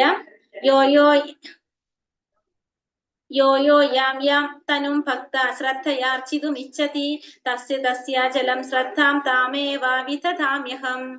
ഇവിടെ പറയുന്നത്, ഞാൻ പരമാത്മാ രൂപേണ സർവ്വഹൃദയങ്ങളിലും കുടികൊള്ളുന്നു. ഏത് ദേവതയെ ആരാധിക്കാൻ ആഗ്രഹിക്കുന്നുവോ ആ പ്രത്യേക മൂർത്തിയിൽ മുഴുവൻ ശ്രദ്ധയും കേന്ദ്രീകരിക്കത്തക്ക വിധം ഒരാളുടെ വിശ്വാസം ഉറപ്പിക്കുന്നത് ഞാനാണ്. അപ്പൊ നമ്മൾ ഫസ്റ്റത്തിൽ പറഞ്ഞു, എന്തെന്ന് പറഞ്ഞു, നമ്മള് ദേവന്മാരെ, ഭൗതികാഭിലാഷങ്ങള് ആഗ്രഹിക്കുന്നത്. ഹരേ കൃഷ്ണ, കേൾക്കുന്നില്ല ആർക്കും? ഓക്കെ. ഭൗതികമായ അഭിലാഷങ്ങൾക്ക് വേണ്ടി ഓക്കെ ശരി. ഭൗതികമായ അഭിലാഷങ്ങൾക്ക് വേണ്ടിയിട്ട് നമ്മൾ എന്ത് പറഞ്ഞു, നമ്മള് ദേവന്മാരെ ആരാധിക്കുന്നു പറഞ്ഞു. അപ്പൊ ഇവിടെ അടുത്ത ശ്ലോകത്തിൽ പറയുന്നത് ആ ദേവന്മാരെ ആരാധിക്കാനായിട്ട് ഒരാളുടെ വിശ്വാസം ഉറപ്പിക്കുന്നതും ആര് തന്നെയാണെന്ന് ഭഗവാൻ പറയാണ്. ഭഗവാൻ തന്നെയാണ്. പരമാത്മ രൂപത്തില് എല്ലാവരുടെ ഉള്ളിലിരിക്കുന്ന ഭഗവാൻ ആ നമ്മൾ എന്താണോ ആഗ്രഹിക്കുന്നതെന്ന് ആർക്കറിയാം? ആ പരമാത്മാവിനെ അറിയാം. അതുകൊണ്ട് തന്നെ ആ ഒരു പ്രത്യേക മൂർത്തിയില് നമ്മളെ ശ്രദ്ധ കേന്ദ്രീകരിക്കത്തക്ക വിധം നമ്മളിൽ വിശ്വാസം ഉണ്ടാക്കുന്നതും ആര് തന്നെയാണ്? ഭഗവാൻ തന്നെയാണെന്ന് ഭഗവാൻ ഇവിടെ പറയാണ് 21ാമത്തെ ശ്ലോകത്തില്. അടുത്ത ശ്ലോകത്തില് പറയുന്നു ശ്രദ്ധയാ യുക്ത തസ്യാര്യാധാനമീഹത്തെ ലഭത്തെ ച തഥാ കാമാൻ മയൈവ വിഹിതാൻ. ഇവിടെ പറയുന്നത് അങ്ങനെ വിശ്വാസമുറച്ച് ഒരു ദേവനെ ആരാധിക്കാൻ മുതിരുന്ന വ്യക്തിക്ക് താൻ ഇച്ഛിക്കുന്നത് കൈവരും. വാസ്തവത്തിൽ ഈ അഭിഷ്ടം നിറവേറ്റുന്നത് ഞാൻ തന്നെ. അങ്ങനെ നമ്മൾ പറഞ്ഞു ഭൗതികമായ ആഗ്രഹങ്ങൾക്ക് വേണ്ടിയിട്ട് ദേവന്മാരെ ആരാധിക്കുന്നു എന്ന് പറഞ്ഞു. ആ ദേവന്മാരെ നമ്മളെ ഉള്ളില് നമ്മൾ എന്താണോ ആഗ്രഹിക്കുന്നത്, ഏത് ദേവനെ നമുക്ക് ആരാധിക്കണം എന്ന് ആഗ്രഹിക്കുന്നു, അത് മനസ്സിലാക്കിയിട്ട് ആ വിശ്വാസം നമ്മളിൽ ഉറപ്പിക്കുന്നത് ആരാണെന്ന് പറഞ്ഞു? ഭഗവാൻ തന്നെയാണെന്ന് പറഞ്ഞു. അതിനുശേഷം ആ ദേവനെ ആരാധിച്ച് നമുക്ക് ആഗ്രഹിക്കുന്നത് നമുക്ക് കൈവരും. ആ ആഗ്രഹം നമുക്ക് നിറവേറ്റി തരുന്നത് ആര് തന്നെയാണ്? ഭഗവാൻ തന്നെയാണ്. അവരുടെ ത്രൂ ഭഗവാൻ തന്നെയാണ് അത് ചെയ്തു തരുന്നത്. അതായത് ഇപ്പൊ നമ്മള് ഏതൊരു ദേവനെയാണോ നമ്മൾ ആരാധിക്കുന്നത്, ഇപ്പൊ നമ്മള് ഇപ്പൊ സരസ്വതി ആരാധിക്കുന്നു വിചാരിക്കും. വിദ്യക്ക് വേണ്ടിയിട്ട് നമ്മൾ സരസ്വതി ആരാധിക്കുകയാണെങ്കിൽ നമുക്ക് നമ്മളെ മനസ്സിൽ നമ്മൾ ആഗ്രഹിക്കുന്നുണ്ട് എനിക്ക് നന്നായിട്ട് പഠിക്കാൻ സാധിക്കണം. നമ്മൾ അപ്പൊ അതിന് വിദ്യാദേവതയായിട്ടുള്ള സരസ്വതിയാണ് ആരാധിക്കുന്നത്. നമ്മളുള്ളിലുണ്ടെങ്കിൽ നമ്മളുള്ളിലിരിക്കുന്ന പരമാത്മാവിന് അറിയാം നമ്മളെ ആഗ്രഹം എന്താണെന്ന്. അപ്പൊ ആ സരസ്വതി ദേവിയില് നമുക്ക് വിശ്വാസം ഉണ്ടാക്കി തരുന്നത് ആരാണ്? വിശ്വാസം ഉറപ്പിക്കുന്നത് ഭഗവാൻ തന്നെയാണ്. അതിനുശേഷം ആ ദേവി നമുക്ക് എന്ത് തരാണ്? നമ്മുടെ ആഗ്രഹം നടത്തി തരാണ്. അത് ഭഗവാന്റെ ത്രൂ ആണ്. ഭഗവാൻ ഈ സരസ്വതിയുടെ ത്രൂ നമുക്ക് നടത്തി തരാണെന്ന് പറയണം. അപ്പൊ ആ വിശ്വാസം ഉറപ്പിക്കുന്നതും അത് നമുക്ക് അവരിലൂടെ വാസ്തവത്തിൽ അത് നിറവേറ്റി തരുന്നതും ആര് തന്നെയാണ്? ഭഗവാൻ തന്നെയാണെന്ന് പറയാണത്. ഈ 2 ശ്ലോകം പറഞ്ഞതിന്റെ കാരണം വെച്ചിട്ടുണ്ടെങ്കിൽ ഇതിൽ വന്നിട്ടില്ല. 23ാമത്തെ ശ്ലോകമാണ് നമ്മൾ പറയുന്നത്. 20 കഴിഞ്ഞ് 23 വായിക്കുമ്പോ ആകെ പ്രശ്നമാവും നമുക്ക്. അതുകൊണ്ടാണ് അത് വായിച്ചത്. അന്തവത്തു ഫലം തേഷാം തത്ഭവത്യൽപമേധസാം ദേവാൻ ദേവയജോ യാന്തി മത്ഭക്തായാന്തി മാമപി. മൂഢന്മാരാണ് ദേവന്മാരെ ആരാധിക്കുന്നത്. അവർക്ക് കിട്ടുന്ന ഫലമാകട്ടെ തുച്ഛവും ക്ഷണികവുമാണ്. ദേവന്മാരെ പൂജിക്കുന്നവർ ദേവന്മാരുടെ ലോകങ്ങളിലെത്തും. എന്റെ ഭക്തന്മാരാകട്ടെ പരമോന്നതമായി എന്റെ ധാമത്തിൽ എത്തിച്ചേരുന്നു. അപ്പൊ ഭഗവാൻ ഇവിടെ എന്താ പറയുന്നത്? ദേവന്മാരെ ആരാധിക്കുന്നവര് മൂഢന്മാരാണെന്നാണ് പറയുന്നത്. അവർക്ക് കിട്ടുന്ന ഫലമാണെങ്കിലോ അത് തുച്ഛവും ക്ഷണികവുമാണ്. ദേവന്മാർക്ക് കിട്ടുന്ന ഫലം തുച്ഛമായിട്ടുള്ള ഫലമാണ്, അല്ലെങ്കിൽ ക്ഷണികമായിട്ടുള്ളതാണ്. ദേവന്മാരുടെ വഴി നമുക്ക് കിട്ടുന്ന ഫലം. ദേവന്മാരെ പൂജിക്കുന്നവർ ദേവന്മാരുടെ ലോകങ്ങളിലെത്തും. ഭഗവാന്റെ ഭക്തന്മാരോ പരമോന്നതമായ എന്റെ ധാമത്തിൽ എത്തിച്ചേരുന്നു. ആരാണോ എന്നെ ആരാധിക്കുന്നവര് അവര് എന്റെ ധാമത്തിൽ എത്തിച്ചേരും. ദേവന്മാരെ ആരാധിക്കുന്നവര് ദേവന്മാരുടെ ലോകത്തിൽ എത്തിച്ചേരുന്നാണ് ഇവിടെ പറയുന്നത്. ദേവന്മാരെ ആരാധിക്കുന്നവർക്ക് കിട്ടുന്ന ഫലം എങ്ങനെയാണ്? അത് തുച്ഛവും ക്ഷണികവുമായിട്ടുള്ളതാണ്, നിലനിൽക്കുന്നതല്ല. കൃഷ്ണാവബോധത്തോടെ ഭഗവത് സേവനത്തിൽ ഏർപ്പെടുന്ന ശുദ്ധഭക്തൻ സച്ചിദാനന്ദ അവസ്ഥയിൽ ശാശ്വതമായി വാഴുമെന്നിരിക്കെ ഭക്തന് സിദ്ധിക്കുന്ന നേട്ടവും ഒരു സാധാരണ ദേവ ആരാധകന്റെ നേട്ടവും എത്ര വ്യത്യാസമാണ്. ഇപ്പൊ കൃഷ്ണാവബോധത്തോടെ ഭഗവാന്റെ സേവനത്തിൽ ഏർപ്പെട്ടിരിക്കുന്ന ഒരു ശുദ്ധഭക്തൻ സച്ചിദാനന്ദ അവസ്ഥയിൽ ശാശ്വതമായി വാഴുമെന്നിരിക്കെ ഒരു ഭക്തനെ സിദ്ധിക്കുന്ന നേട്ടവും ഒരു സാധാരണ ദേവാരാധകന്റെ നേട്ടവും എത്ര വ്യത്യാസമാണ്. കാരണം എന്താണ്? ഭഗവാന് പരിമിതിയില്ല, വരദാനങ്ങൾക്ക് എണ്ണമില്ല, കാരുണ്യം അതിരറ്റതാണ്. അതുകൊണ്ട് ശുദ്ധഭക്തനിൽ അദ്ദേഹത്തിനുള്ള കനിവും അതിരറ്റതായിരിക്കും. അപ്പോ ദേവന്മാരെ ആരാധിക്കുന്നവര് നമ്മൾ പറഞ്ഞു ഭൗതിക ലോകത്തിലാണ് പോകുന്നത്. ഈ ദേവന്മാർ എവിടെയാണ് വസിക്കുന്നത്? ഭൗതിക ലോകത്തിലാണ് ദേവന്മാർ വസിക്കുന്നത്. ആ ഭൗതിക ലോകത്തിലുള്ള എല്ലാവർക്കും എന്തുണ്ട്? ജനന മരണങ്ങളുണ്ട്. നമ്മള് പറഞ്ഞു ഭൗതിക ലോകത്തിലുള്ള എല്ലാവർക്കും എന്തുണ്ട്? ജനന മരണങ്ങളുണ്ട്. പക്ഷെ ഭഗവാൻ എവിടെയാണ്? ഭൗതിക ലോകത്തിലല്ല. ഭഗവാൻ എവിടെയാണ്? ഭഗവാന്റെ ലോകത്ത് ഗോലോക വൃന്ദാവനത്തിലാണ്. നമ്മൾ എവിടെയാണ്? നമ്മളും ഭൗതിക ലോകത്തിലാണ്, ദേവന്മാരും ഭൗതിക ലോകത്തിലാണ്. അപ്പോ ആ ഭൗതിക ലോകത്തിലിരിക്കുന്ന ദേവന്മാർക്ക് തരാവുന്ന വരദാനങ്ങൾക്ക് എന്തുണ്ട്? ഒരു പരിമിതിയുണ്ട്. അവരെന്താണ്? അവർക്ക് മരണമുള്ളവരാണ് അവര്. അപ്പൊ അവർക്കുള്ള എല്ലാത്തിനും എന്തുണ്ട്? പരിമിതികളുണ്ട്. അപ്പൊ അതുകൊണ്ട് തന്നെ അവർക്ക് എന്ത് വരം തരണമെങ്കിലും അതിനും എന്തുണ്ട്? ഒരു ലിമിറ്റേഷൻ ഉണ്ട്. പക്ഷെ വരദാനങ്ങൾക്ക് പരിമിതി ഇല്ലാത്തതും കാരുണ്യം അതിരിട്ടതും ആരുടെ മാത്രമാണ്? ഭഗവാന്റെ മാത്രമാണ്. അപ്പൊ അതുകൊണ്ട് തന്നെ പറയാണ് ഭഗവാന്റെ ഭഗവാനെ ആരാധിക്കുന്നവര് ഭഗവാന്റെ ലോകത്തിലെത്തും. ദേവന്മാരെ ആരാധിക്കുന്നവർ എങ്ങനെയുള്ളവരാണ്? മൂഢന്മാരാണെന്ന് പറയാനായിട്ട് കാരണം അവർക്ക് കിട്ടുന്ന ഫലം തുച്ഛമാണ് അവർക്ക് കിട്ടുന്ന ഫലം, ക്ഷണികവുമായിട്ടുള്ളതാണ്. ദേവന്മാരെ പൂജിക്കുന്നവര് ദേവന്മാരുടെ ലോകത്ത് പോകും. ദേവന്മാരുടെ ലോകത്ത് പോയാലും എന്താണ്, അവിടെ പോയി നമ്മൾ എന്തെങ്കിലും പുണ്യങ്ങൾ ചെയ്തിട്ടുണ്ടെങ്കിൽ ആ പുണ്യങ്ങൾ മുഴുവൻ അനുഭവിച്ചതിന് ശേഷം തിരിച്ച് നമ്മൾ എവിടേക്ക് തന്നെ വരേണ്ടി വരും? ഈ ഭൗതിക ലോകത്തിലേക്ക് തന്നെ വരേണ്ടി വരും. നമുക്ക് തിരിച്ചു വരാതിരിക്കുന്ന ഒരു ലോകം ഏതാണ്? ഭഗവാന്റെ ലോകം മാത്രമാണ്. അങ്ങോട്ട് പോയാൽ മാത്രമാണ് തിരിച്ച് വരേണ്ടാത്തത്. നാഹം പ്രകാശ സർവസ്യ യോഗമായാ സമാവൃതഃ മൂഢോയം നാപി ജാനാതി ലോകോ മാമാചമവ്യയം. ബുദ്ധിയില്ലാത്തവർക്കും മൂഢന്മാർക്കും ഞാൻ ഒരിക്കലും പ്രത്യക്ഷനാവില്ല. യോഗമായ എന്ന എന്റെ അന്തരംഗ ശക്തി അവരിൽ നിന്ന് എന്നെ മറച്ചു വെക്കുന്നു. തന്മൂലം അജനും അവ്യനുമാണ് ഞാനെന്ന് അവർ അറിയുന്നില്ല. ഇനി ഭഗവാൻ പറയുന്നത് എന്താണ്? ബുദ്ധിയില്ലാത്തവർക്കും മൂഢന്മാർക്കും ഞാൻ ഒരിക്കലും പ്രത്യക്ഷനാവില്ല. അപ്പൊ ബുദ്ധിയില്ലാത്തവര് അല്ലെങ്കിൽ മൂഢന്മാര് അവർക്കൊരിക്കലും ഭഗവാനെ കാണാനായിട്ട് സാധിക്കില്ല. അവരിൽ നിന്ന് ഭഗവാനെ ആരാണ് മറച്ചു പിടിക്കുന്നത്? യോഗമായ എന്ന ഭഗവാന്റെ അന്തരംഗ ശക്തി, അതായത് രാധാറാണിയാണ് അവിടെ പറയുന്നത്. യോഗമായ എന്ന് പറയുന്നത് ആരാണ്? രാധാറാണി, അന്തരംഗ ശക്തിയാണ്. ആ യോഗമായ അവരെ ഭഗവാനിൽ നിന്നും മറച്ചു പിടിക്കുകയാണ് ചെയ്യുന്നത്. കാരണം ഭഗവാൻ അവ്യനാണ്, അജനാണെന്ന് അവർക്ക് അറിയാൻ സാധിക്കില്ല. അവരുടെ മുന്നിൽ എന്താണ്?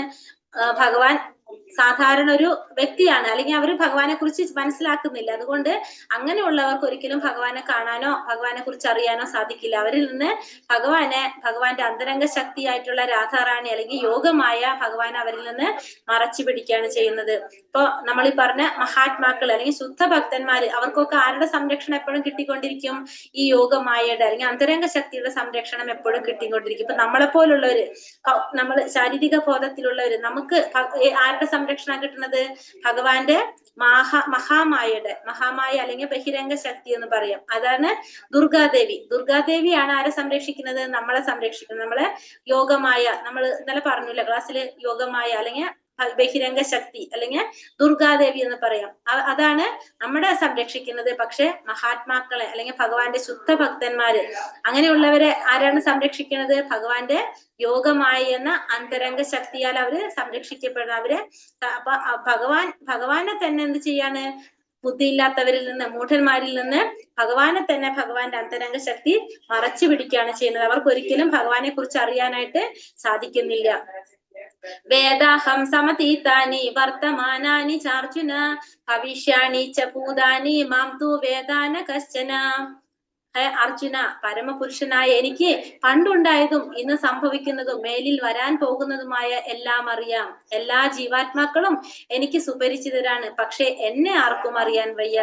എന്തുകൊണ്ടാണത് ഭഗവാൻ പറയുന്നത്? പരമപുരുഷനായ എനിക്ക് പണ്ടുണ്ടായതും ഇന്ന് സംഭവിക്കുന്നതും മേലിൽ വരാൻ പോകുന്നതുമായിട്ടുള്ള എല്ലാതും അറിയാനായിട്ട് എനിക്ക് സാധിക്കും. കാരണം പിന്നെന്താണ്? എല്ലാ ജീവാത്മാക്കളും എനിക്ക് സുപരിചിതരാണ്. എല്ലാ ജീവാത്മാക്കളും ഭഗവാൻ അറിയാം. എന്തുകൊണ്ടാണ്? ഭഗവാന്റെ അംശമാണ് എല്ലാവരിലും ഭഗവാൻ ഇരിക്കുന്നുണ്ട് അല്ലെ? പരമാത്മാ രൂപത്തില് ഭഗവാൻ ഇരിക്കുന്നുണ്ട്. ഭഗവാന്റെ അംശമാണ് എല്ലാ ജീവാത്മാക്കളും. പിന്നെ ഭഗവാന്റെ ഉറവിടം, ഭഗവാനിൽ നിന്നാണ് എല്ലാവരും വന്നിരിക്കുന്നത്. അപ്പൊ അതുകൊണ്ട് തന്നെ ഭഗവാൻ എന്തറിയാം? പിന്നെ ഭഗവാൻ നമ്മൾ പറഞ്ഞു സച്ചിദാനന്ദനാണ് അല്ലെ? സച്ചിദാനന്ദ സ്വരൂപനാണ്. ഭഗവാന്റെ ആത്മാവ് ശരീരവും തമ്മിൽ യാതൊരു വ്യത്യാസവും ഇല്ലാത്തത് കൊണ്ട് തന്നെ ഭഗവാൻ എന്തില്ല? ഭഗവാന് എല്ലാതും അറിയാനായിട്ട് സാധിക്കും. ഇന്നലത്തെ കാര്യവും ഇന്നത്തെ കാര്യവും നാളത്തെ കാര്യവും ഭഗവാൻ അറിയാം. പിന്നെന്താണ്? എല്ലാ ജീവാത്മാക്കളെ കുറിച്ചും ഭഗവാൻ അറിയാം. കാരണം എല്ലാവരുടെ ഉള്ളിലും ഭഗവാൻ പരമാത്മാ രൂപത്തില്, ഏത് വിഷ്ണുവാണ്? ഇപ്പൊ നമ്മൾ പറഞ്ഞു ക്ഷീരോദകശായ വിഷ്ണു അല്ലെ? നമ്മളുടെ ഉള്ളില് ഭഗവാൻ ഇരിക്കുന്നുണ്ട്. പക്ഷെ എന്താണ്? ഭഗവാൻ അതുകൊണ്ട് എല്ലാവരും അറിയാം. ഭഗവാനെ ആർക്കും അറിയാൻ സാധിക്കില്ല.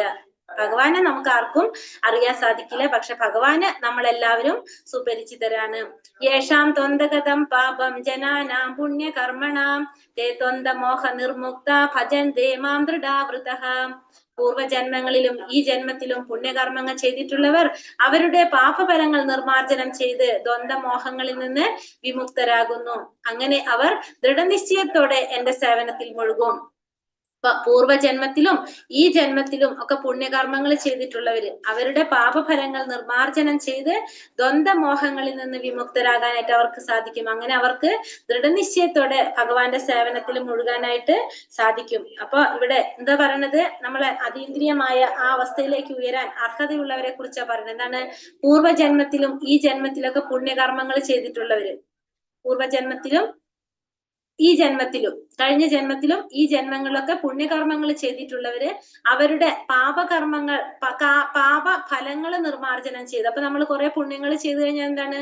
നമ്മളെ പാപഫലങ്ങള് നിർമാർജനം ചെയ്ത് നമുക്ക് എന്ത് ചെയ്യാൻ സാധിക്കാണ്?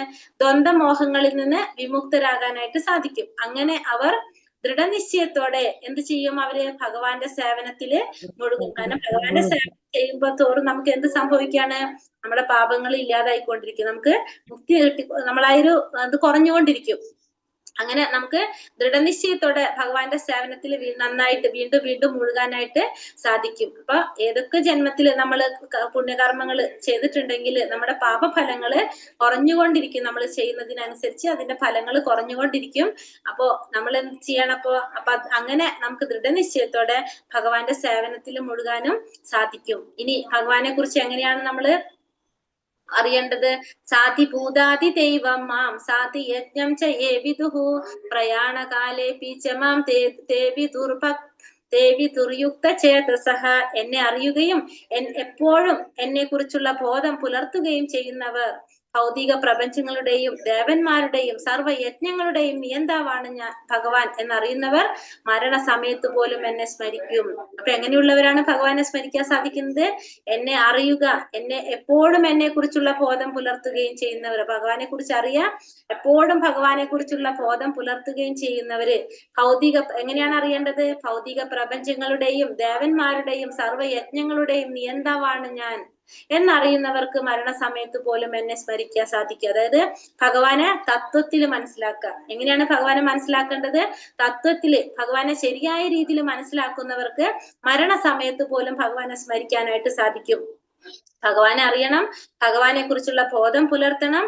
എങ്ങനെയാണ് ഭഗവാൻ അറിയേണ്ടത്? ഭൗതിക പ്രപഞ്ചത്തിന്റെ ദേവന്മാരുടെ സർവയജ്ഞങ്ങളുടെയും നിയന്താവാണ് ഭഗവാൻ എന്നറിയുന്നവർക്ക് മരണസമയത്ത് പോലും ഭഗവാനെ സ്മരിക്കാനായിട്ട് സാധിക്കും.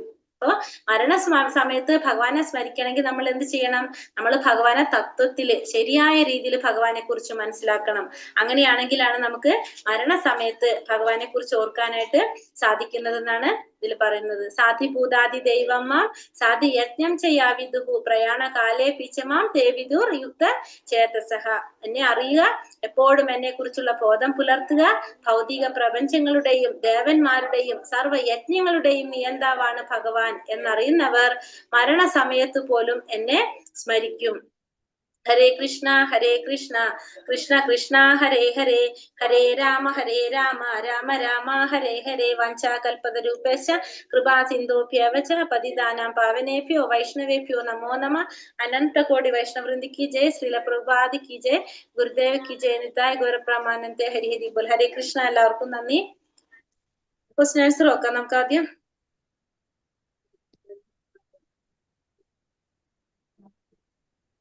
ഹരേ കൃഷ്ണ. ഫസ്റ്റത്തെ ക്വസ്റ്റ്യൻ എന്താണ്? അതീന്ദ്രിയ തദ്സൃണു എന്ന വാക്കിന്റെ അർത്ഥം. ഹരേ കൃഷ്ണ. ആരാണ് ഈ അതീന്ദ്രിയ ജ്ഞാനം പറഞ്ഞ ആള്? ഞാൻ എവിടെ മതജി ഏത് ഗ്രൂപ്പില്? ഏഴരുടെ ഗ്രൂപ്പിലായിരുന്നു? ഹരേ കൃഷ്ണ. ഹരേ കൃഷ്ണ. ഗ്രൂപ്പിലാണോ മാതാജി? നമ്മളെ ഗ്രൂപ്പിൽ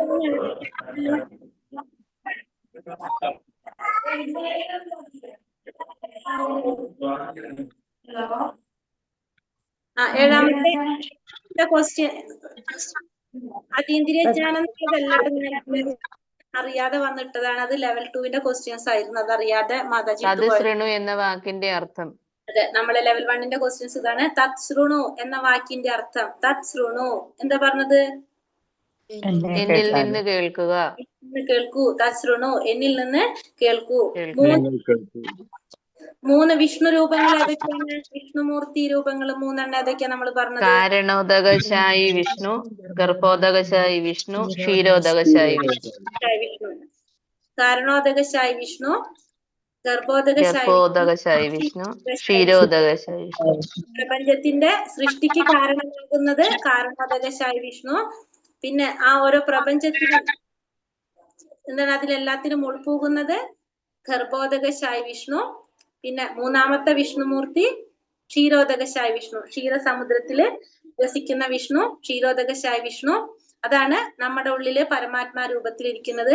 ആ വിഷ്ണുവിനെയാണ് നമ്മൾ ടിവിയിലൊക്കെ കണ്ടിട്ടില്ലേ, ബ്രഹ്മാവ് സങ്കടം വരുമ്പോ ദേവന്മാരൊക്കെ പോയിട്ട് പറയാൻ പോണത് ആ വിഷ്ണുവിന്റെ അടുത്ത് പോയിട്ടാണ് സങ്കടങ്ങൾ ഉണർത്തിക്കുന്നത്.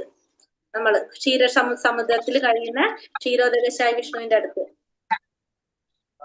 ഒരു എംബസി പോലെ പ്രവർത്തിക്കുന്നു നമുക്ക് പറയാം. കാരണം ഭൗതിക ഇവിടെ ഈ നമ്മളിവിടെയാണ് ആരുള്ളത്, ക്ഷീരോദകശായി വിഷ്ണുവിന്റെ ഒരു നമ്മള് ഗൾഫിലെ ഒരു എംബസി ആയിട്ട് നമ്മൾ ഇന്ത്യയിൽ ഉണ്ടാവില്ല, അതേപോലെയാണ് ക്ഷീരോദകശായി വിഷ്ണുവിന്റെ ഇത് പ്രവർത്തിക്കുന്നത്. നമുക്ക് പറയാം, അത് വേറെ ക്ലാസ്സിൽ പറഞ്ഞുതരാം.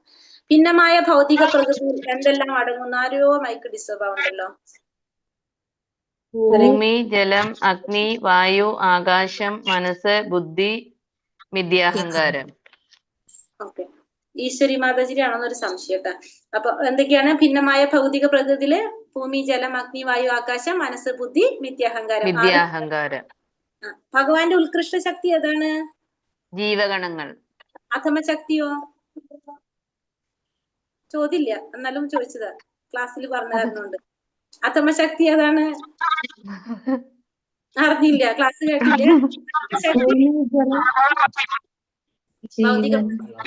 ഭൗതിക പ്രകൃതി, അധമ ശക്തി, ഉത്കൃഷ്ട ശക്തി, ജീവഗണങ്ങള്. ജീവഗണങ്ങൾ ഉത്കൃഷ്ട ശക്തിയാണ്. അപ്പൊ അധമ ശക്തി എന്ന് പറയുന്നത് ഭൗതിക പ്രകൃതിയാണ്. അത് ക്ലാസ് എടുത്തപ്പോ പറഞ്ഞു, പക്ഷെ ക്വസ്റ്റ്യൻ മാത്രം നിങ്ങൾ നോക്കുള്ളൂ എന്ന് എനിക്ക് മനസ്സിലായി. അപ്പൊ അധമ ശക്തിയാണ് ഭൗതിക പ്രകൃതി, ഉത്കൃഷ്ട ശക്തി, ജീവഗണങ്ങള്. 7:7 പറഞ്ഞിരിക്കുന്ന ഉപമ ഏതായിരുന്നു? നമ്മളൊരു ഉദാഹരണം പറഞ്ഞത് ഏതാണ്? തൂകൾ നൂലിന്മേൽ എന്ന പോലെ. മുത്തുകൾ നൂലിന്മേൽ അല്ലെ, അങ്ങനെ പറഞ്ഞിരിക്കുന്നില്ല. മുത്തുകൾ നൂലിന്മേൽ എന്ന പോലെ എല്ലാം ഭഗവാനിൽ ഇണക്കി കോർക്കപ്പെട്ടിരിക്കുന്നു. ഭഗവാനെ ശരണം പ്രാപിക്കാത്ത 4 കൂട്ടർ ആരൊക്കെയാണ്? മൂഢന്മാർ, നരാധമന്മാർ, ദുഷ്കൃതികൾ, ആസുര സ്വഭാവികൾ. ആസുര സ്വഭാവികൾ 4 കൂട്ടരായോ? അത് 4. പിന്നെ അടുത്ത് ഭഗവാനെ ഭജിക്കുന്ന 4 കൂട്ടർ ആരൊക്കെയാണ്? ദുഃഖിത, ധനകാംക്ഷി, ജിജ്ഞാസു, ജ്ഞാനി. അല്ലെ, പരമസത്യത്തെ അന്വേഷിക്കുന്നു.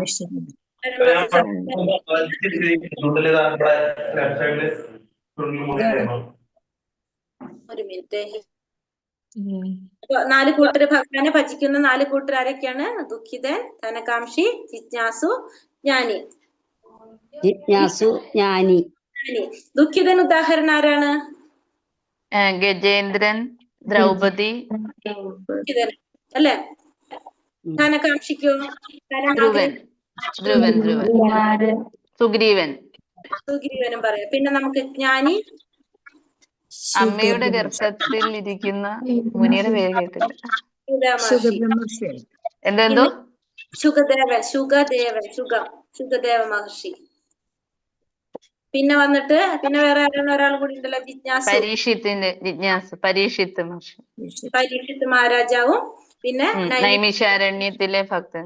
കുറെ ഋഷിമാര് വന്നിട്ട് അവരും. പിന്നെ അത് കഴിഞ്ഞിട്ട് ദുഃഖിതന് കഴിഞ്ഞ 23-ാമത്തെ ശ്ലോകത്തിൽ എന്തിനെ കുറിച്ചാ പറയുന്നത്? ശുദ്ധഭക്തന്മാരെ കുറിച്ച്. 23-ാമത്തെ ശ്ലോകത്തില് ശുദ്ധഭക്തന്മാരെ കുറിച്ച്. ഭഗവാന് പരിമിതിയില്ല, വരദാനങ്ങൾക്ക് എണ്ണമില്ല, കാരുണ്യം അതിരറ്റതാണ്. അതുകൊണ്ട് ശുദ്ധഭക്തരിൽ അദ്ദേഹത്തിനുള്ള കനിവും അതിരറ്റത്രേ. അതാണ് 23-ാമത്തെ ശ്ലോകം പറയുന്നത് അല്ലേ? എന്റെ ഭക്തന്മാരെ ആരാധിക്കുന്നു, അവരെ പ്രാപിക്കുന്നു. 23-ാമത്തെ ശ്ലോകത്തിൽ ആരെ കുറിച്ചാണ് പറയുന്നത്? ദേവന്മാരെ ആരാധിക്കുന്നവരെ കുറിച്ച് അല്ലെ, മറ്റുള്ള ഭഗവാൻ അല്ലാത്തവരെ ആരാധിക്കുന്നവരെ കുറിച്ചാണ് പറയുന്നത്. ദേവന്മാരെ ആരാധിക്കുന്നവര് മൂഢന്മാരെ ഫലം തുച്ഛമാണ്, ക്ഷണികമാണ്, ദേവന്മാരെ ആരാധിക്കുന്നവര് ദേവന്മാരുടെ ലോകത്തിലേക്ക് പോകും. ഭഗവാൻ ആരാധിക്കുന്നവര് ഭഗവാന്റെ ലോകത്തിൽ. എന്താണ് 23-ാമത്തെ ശ്ലോകത്തിൽ പറയുന്നത്. ശ്ലോകം 30 ഭഗവാൻ എന്താ പറഞ്ഞു തരുന്നത്? ഭഗവാനെ തത്വത്തില് മനസ്സിലാക്കിയാൽ മരണസമയത്ത് പോലും ഭഗവാനെ ശരിയായ രീതിയിൽ ഭഗവാനെ കുറിച്ച് മനസ്സിലാക്കണം. എങ്ങനെയാണ് മനസ്സിലാക്കേണ്ടത്? പോലും ഭഗവാനെ എങ്ങനെ മനസ്സിലാക്കണം നമ്മള് ഭഗവാനാണ് ഈ ഭൗതിക പ്രപഞ്ചവും പിന്നെന്താണ് ദേവന്മാരുടെയും സർവ്വ യജ്ഞങ്ങളുടെയും എല്ലാം നിയന്താവാണ് ഭഗവാൻ എന്ന് മനസ്സിലാക്കുക. പിന്നെ ഭഗവാനെ കുറിച്ച് എപ്പോഴും അറിയുക, ഭഗവാനെ കുറിച്ചുള്ള ഒരു ബോധം എല്ലാം നമ്മൾ എപ്പോഴും നിലനിർത്തുക. പുലർത്തിക്കൊണ്ട് പോയി കഴിഞ്ഞാല്